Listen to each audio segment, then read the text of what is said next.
গল্লি, কেনে আছা তুমি?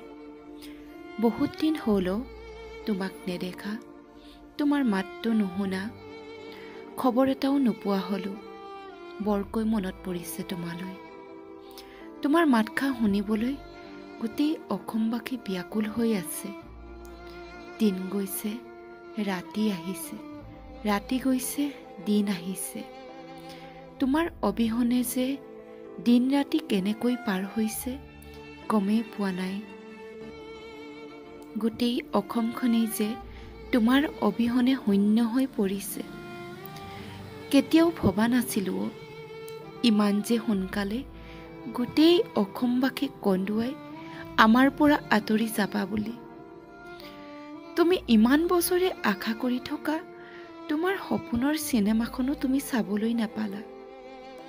জানানে গল্লি, তুমি নোহোৱা দিনাখনিৰ পৰা তোমাৰ অনুৰাগীবোৰে ভালদৰে খাবও পৰা নাই, শুবও পৰা নাই।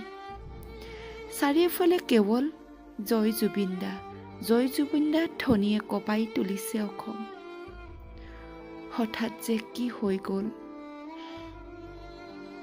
কোনেও ভাবিব পৰা নাই।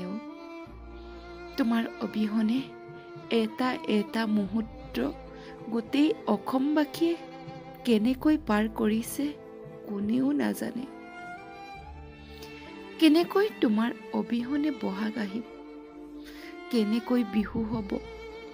তোমাৰ প্ৰগ্ৰেম বুলি কোৱা শুনিলেই তোমাৰ অনুৰাগীয়ে বহু দূৰ দূৰণিৰ পৰা ঢপলিয়াই আহিছিলে। বোকা নাচ নচা ল'ৰাকেইটাই তোমাৰ অবিহনে কেনেকৈ বোকা নাচিব। পেণ্ডেলৰ খুঁটাত উঠি কোনে আৰু তোমাৰ প্ৰগ্ৰেম চাব। ঘেণ্টা কাকো খাতি নকৰোঁ বুলি শব্দটো কোনে ক'ব এতিয়া। তুমি নোহোৱা অনুভৱ বহুতে এতিয়াহে কৰিছে।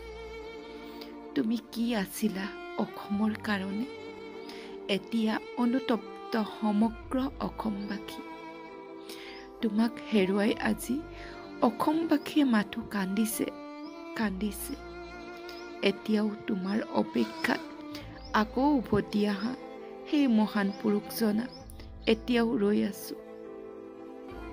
জুবিনদাৰ বিষয়ে লিখা এই কথাখিনি মোৰ মনৰ পৰা ওলোৱা কথা, আৰু বহুতো কিবা কথা থাকি গ'ল লিখিবলৈ। হয়তো এইখিনি কথা লিখোঁতে বহুত কিবা কিবি ভুলো হ'ব পাৰে, ভুলখিনি শুধৰাই লৈ যায়। ধন্যবাদ।